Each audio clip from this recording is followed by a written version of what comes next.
Nasaan na po itong kaso? Naisampa na po ba ng DOJ o hindi pa? I think ongoing po ang preliminary investigation. 1 year preliminary. 1 year. Over 1 year. January to January is 1. February, March, April, May, June, July. Is that normal for the DOJ to conduct a preliminary about over a year? Ay kaya nagkakaproblema ho tayo sa mga korte natin na i-dismiss sa mga kaso dahil kulang ang mga dokumento at parang minadali.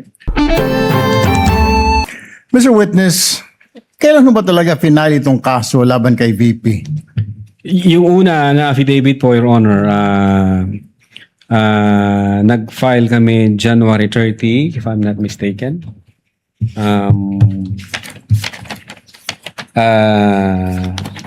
Taon po, anong taon? 2025, sir. 2025. And then nag-require po ang Department of Justice ng compliance dahil sabi nga nila nung una na certification insufficient for conduct of preliminary investigation and must be referred for a case build-up. Now, ang ginawa po namin, kinumply po namin yung kanilang mga requirements. And then, come 11 February 2025, niresubmit po namin yung aming affidavit of investigation, Your Honor. Nasaan na po itong kaso? Naisampa na po ba ng DOJ o hindi pa?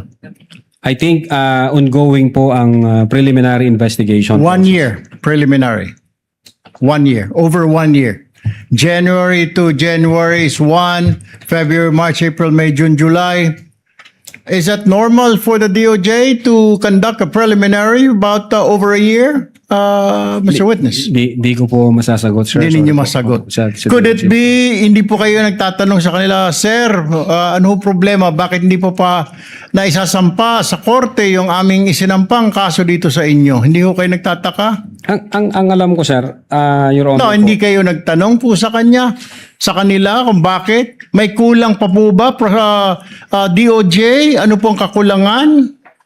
Pag ang referral po, Your Honor, is nasa DOJ na, hands off na ho kami doon. Sila ho ang magde-decide noon kung paano nila ipoprocess yung dokumento. Kaya nga, hindi po kayo nagtataka. Hindi kaya, sir, dito sa mga nakita po natin mga ebidensya rito, mukhang sablay-sablay, parang minadali ho ninyo.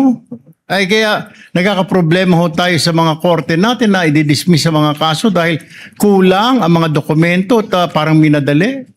Mr. Witness, next time po pag nagsampa ho kayo ng kaso, make sure, kaya nga I was asking you kanina, I already have this feeling something is wrong dahil sobrang tagal na sa DOJ ng kaso ninyo. There's something wrong with the case. Siguro po, next time, make sure na yung kaso isasampa ninyo is airtight. Tama po. Kasi madidismiss yan. Yung mga kaso na medyo hindi po tight talaga ang kaso. Ano po? Yes, Your Honor. Sayang naman yung inyong pinaghirapan. Doon, ang dami natin nakita. Totoo po lang na nagmura ang vice-presidente, nagbanta ang vice-presidente. Sa ngayon naman po ako, nakita ko naman po yun. Pero pagdating po yun, usually pag sa technicalities tayo nagkakaproblema. Don't forget that. Yes. Yan ang ating Bravo Balita. Salamat sa panonood. Follow at subscribe at like na po kayo sa aming Facebook, YouTube at TikTok channel.